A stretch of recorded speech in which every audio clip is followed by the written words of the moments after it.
Czech Open und bei den German Darts Championships. Er ist die Nummer 25 der Welt. Hier ist The Needle, Keegan Brown.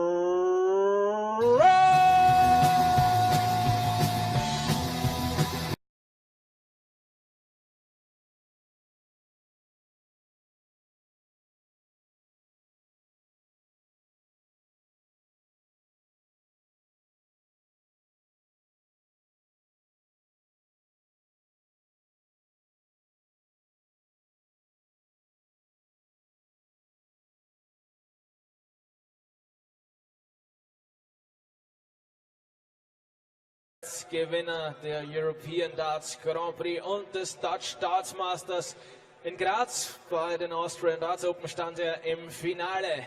Aktuell die Nummer 10 der Welt. Hier ist Ian Diamond.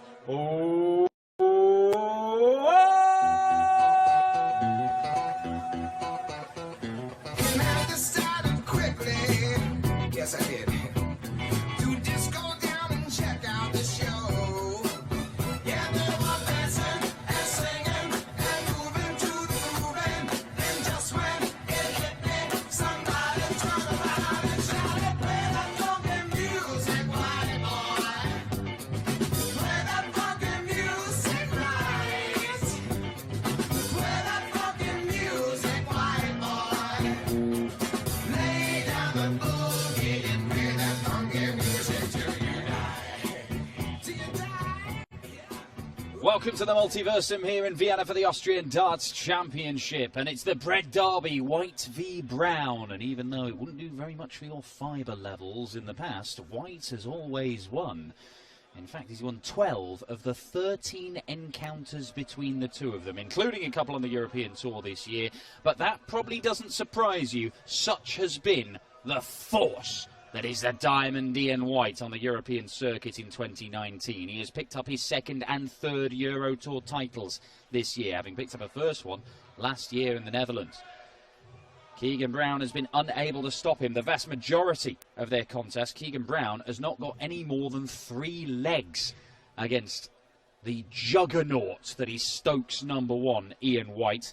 The winner of this will go through to face Mensur Suljovic, the Austrian #1, in the quarterfinals. It will complete this half of the draw before we look at the 4 remaining fixtures in this afternoon's session. I'm Dan Dawson, Rob Malarkey in the commentary box for White v Brown, the Diamond versus the Needle. And after Friday night's antics involving Keegan Brown and the Austrian Hannes Schneer, Keegan Brown, I think, would relish the opportunity to take on the other Austrian, or one of the other Austrians in the field.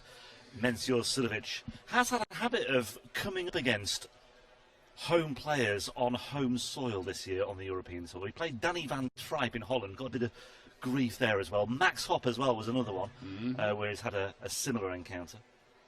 But you're right, these two have met many times before, 13 times before, and Ian White has won 12. Those 2 meetings on the European Tour as well, including one of them here in Austria, in Graz, in May of this year. Ian White winning that one 6-1. Slightly different encounter when they met in Sindelfingen. Both players averaging well over 100. White averaged 110 and a bit in a 6-3 win.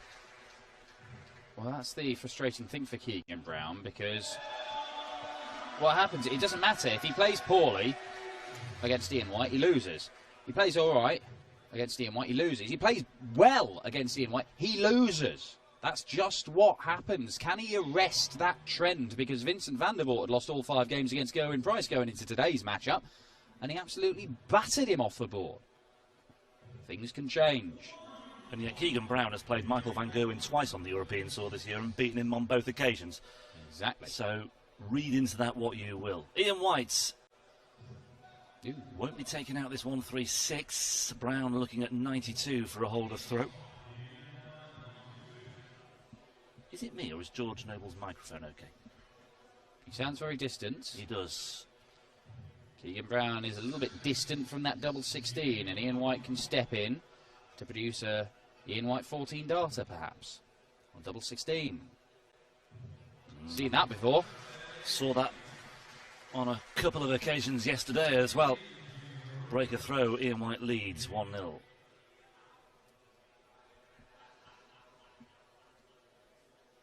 Hannah Schneer, as I mentioned, was Keegan Brown's opening opponent on Friday, 6-5 in the first round. His finishing was a little bit off the mark on that occasion, 6 from 22. Slight improvement for that win against Nathan Aspinall yesterday. Oh, it was good numbers in the end from him, wasn't it? He missed quite a few doubles, but the overall average... Oh, yeah, it was nudging 99.6. And he rattled in 4 180s in that win as well.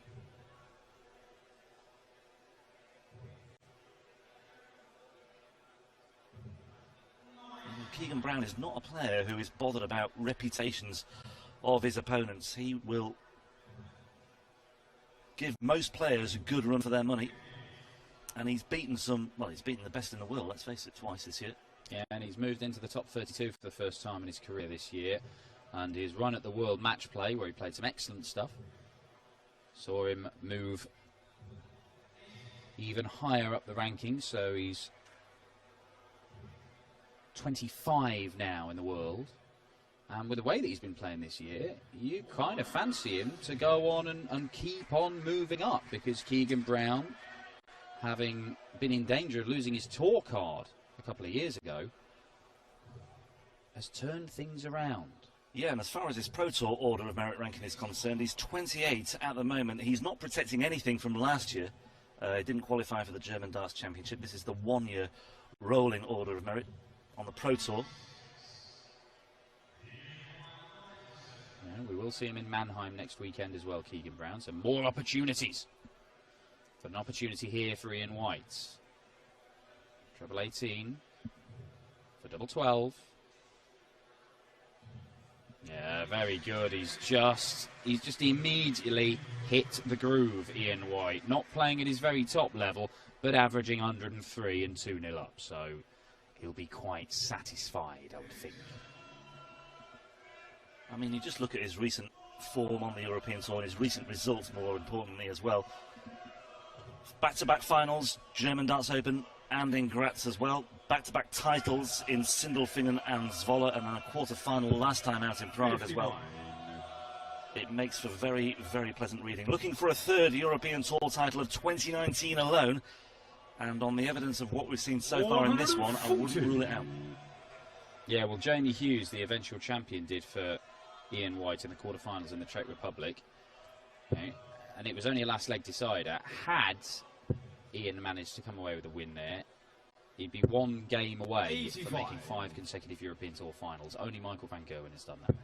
Only Michael van Gerwen has made 4. Which is hang on. He lost in the third round in Denmark as well, in between. Oh, Denmark, sorry, I beg your pardon. It was Denmark that it ended, wasn't it? That silly run. Yeah. Yes, but yeah, still, 4 is second yeah. only to MVG. Yeah. But it could have been 5 in 6 as well. Because Hughes swept aside Simon Whitlock and then did very similar to Stephen Bunting. 96. We will have an unseeded player in the semi-finals here at the Austrian Darts Championship, because Vincent van der Voort and Cameron Menzies go head-to-head.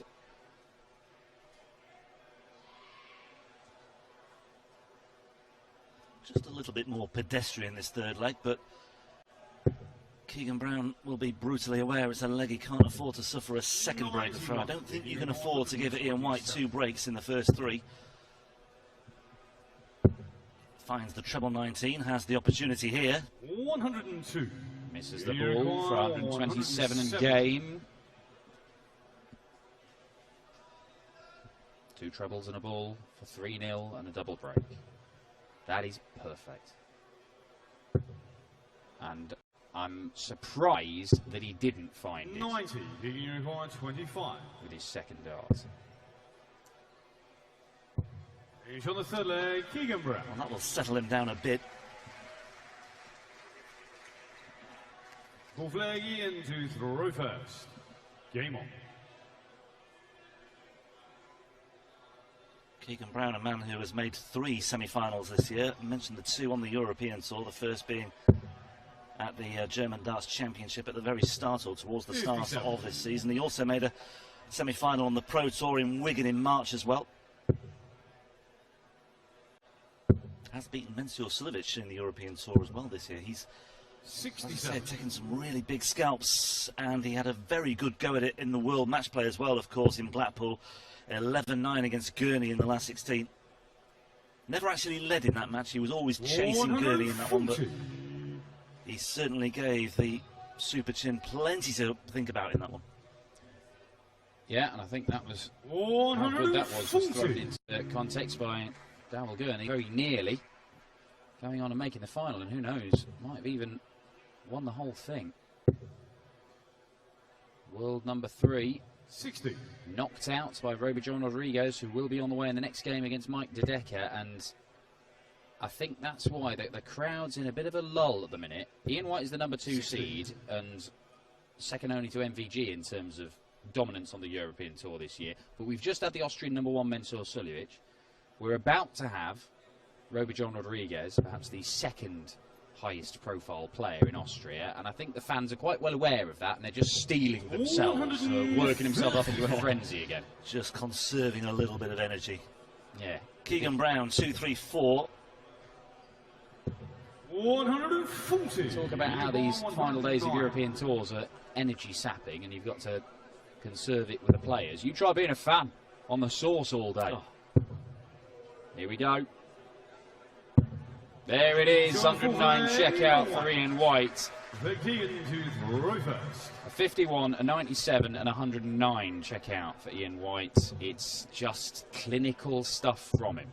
93. In fact, the only checkout that he's come to the board, had in front of him, that he's not been able to take out was a 170. That lends itself to another. 100. Third 180 of the match. Second for Ian White, and there is no sign of any let-up, although Keegan Brown is looking to respond. 140. Well, I know that some players, some pundits, they don't put any stock in head-to-head stats at all, but I'm struggling to see how it can't play on Keegan Brown's mind 100. that he has lost 12 of his 13 encounters with Ian, and in the last 7, 58. he has not got more than 3 legs. Yeah, I totally agree with you, Dan, because I remember having this debate before with Rod Harrington a few years ago when Rod was on commentary duty on these European Tour events, and he wasn't having any of that. Now, I'm not going to argue with him, he's a former world number 1. But Go on, argue with him. Argue with him now, call him out. I stand by the fact that, you know, okay, you can argue each match is an individual, independent event, but it must prey on a player's mind. Well, it must, when you've not even got close as well. Where's he going? Well, well, well. Now, that's an intriguing one for Ian White. He could have gone 12 and bull, and Keegan Brown, it doesn't even require the bullseye this, unless Keegan goes a weird way. Okay. Yeah, he has gone a weird way, but it would have left him a double. 98. In your require 32. Declines the bullseye, but leaves himself double 16 and pins it. So in the end, the decision was correct. It is 4-1. It is another break of throw, and it looks as if it's going to be an 8th consecutive game where Keegan Brown is beaten well by Ian White. That's what this indicates in the minute. It can change, of course it can change, but it's going to have to change pretty drastically right now because Ian White is just, you know, ticking along in 3rd gear, and it's enough. Yeah, it's turning into a little bit of a procession this one. 85. 4 out of 4 on his finishing, an average of just over 101 at the moment. 109. Second maximum for Keegan Brown. Did hit 4 of those against Nathan Aspinall yesterday. Yeah, he's no stranger to the 180s. He rattled in 8 of them in one match in Graz earlier this year, I think it was. 99.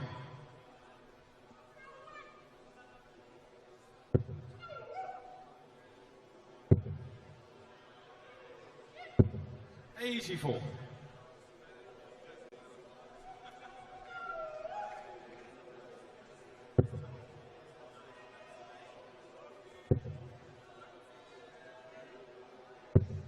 99. He has effectively stolen the darts with the help of that 180, but he's not running away with this leg, Keegan Brown. No, he's not, and that was a messy visit, really.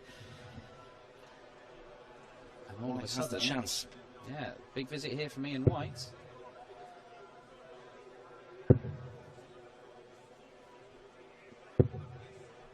Maybe not big enough from the diamond. Is there a way back into this game for Keegan Brown, the man from the Isle of Wight? Loose starts again. 137. Still left himself a lot to do there, Keegan Brown, and that will give Ian White further reason to be optimistic. It's on. It's on, double 10. Oh, Ian White, it is spectacular. Even when he has a poor scoring leg, he makes up for it with a 137 combination finish, 5-1. 99. And surely that is the end of Keegan Brown's resistance. Yeah, we've had a couple of one-sided matches already today, a couple of, well, a 6-1 scoreline at the very top of the shop today. Vincent van der Voort against Gu and Price. 37. Sulic and Menzies winning 6-2, and this is also a fairly one-sided encounter so far as well. 58. Well, he's already gained the advantage in this leg, Ian White.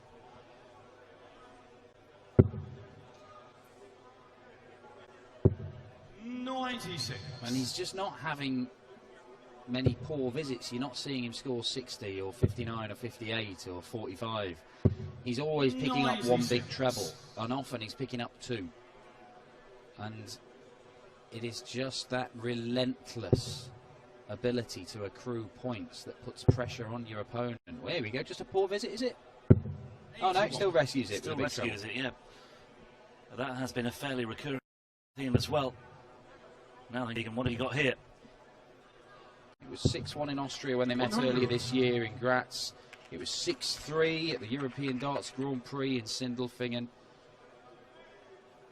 Ian White is potentially 4 darts away from making it 6-1 again. He's going to need more than 4. 137. 148. This, I suspect, has to go for Keegan Brown, but it's not going to go. And Ian White will return with 64. 50 points required for a place in the quarterfinals this evening and a meeting with Austria's #1, Mensur Suljovic, in Suljovic's home city. One dart in hand at double 16 for the #2 seed. 18. The champagne remains on ice. Keegan may not have thought he was getting this chance. But he takes it and holds his throw to keep this game alive for at least one more leg. Yeah, well, credit to Keegan Brown. He could easily have just buckled there, but he's not that sort of player. And, well, stranger things have happened, especially on the European tour. But Ian White has the throw. That's only the 3rd leg that Ian White has lost so far this weekend after that 6-1 win over Rusty Jake Rodriguez. Cameron Menzies hasn't lost many legs, has he? He's played 3 matches. I think he's only lost 5 legs. Cameron Menzies, well, he's only lost 2 against A.D. Lewis, 2 against Michael 100. Smith, and 1 against Kevin Munch. So he's taking on one of the German qualifiers, the World Match Play finalist, and a 2-time world champion. He's lost 5 legs and won 18 himself. That's not bad going, is it? It's not bad going at all. Not bad going for a man who doesn't seem to be in full control of his own face or limbs for significant parts of the game. 100. Cheer up. She actually did when you said that. What mystical powers do you have, about Martin? 37. Just the 37 from Keegan Brown. Is that the waving of the white flag?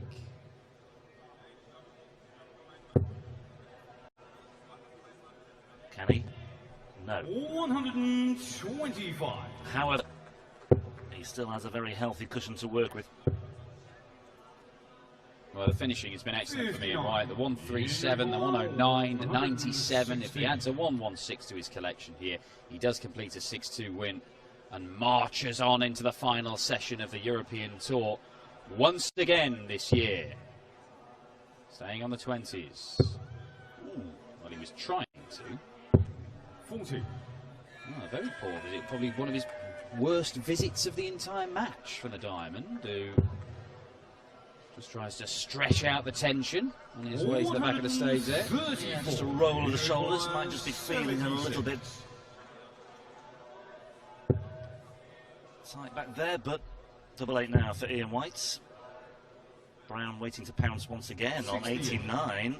Took out the 84 in the previous leg to claw it back to 5-2. This would be for a break of throw. And that single 20 leaves the bullseye. 64. And that could well be that, I would have thought. Well, you would think, but then Ian White, even though he has been absolutely incredible for a long while, and particularly good on the European Tour for the last 18 months, he does sometimes find ways to lose games. Games that he should not lose. But he will win this one, and he wins it pretty comfortably. Double 4 finally drags the Diamond over the line and into the quarters. And what a match that could be. The dominant force on the European Tour this year, Ian White, second only to Michael van Gerwen, against the dominant force in Austrian darts for the last few years in Mensur Suljovic. Can the Diamond dent the Viennese crowd's hopes and knock out their champion? But will they have another champ in the quarters? Because Roby John Rodriguez is coming I up. think you have to be really satisfied after this match. Yeah, you know, my scoring was there, my finishing was there at the end, towards the beginning, and that. Just towards the end, I missed a couple of doubles, which could have won, you know, 6-1. But yeah, you know, I'll take that. I'll take a good win. Mensur is waiting for you. What do you think about him? I've played Mensur quite a few times this year. You know, be different, you know, with the crowd and everything. But hopefully we get the same respect, you know, and then we can play a good game. That's what we all hope. Okay, also es gibt ein Viertelfinale zwischen ihm und Mensur Suljovic. Er hofft natürlich, so wie wir alle, auf den gebührenden Respekt. We're looking forward to see you a little later. Thank you. Ian White.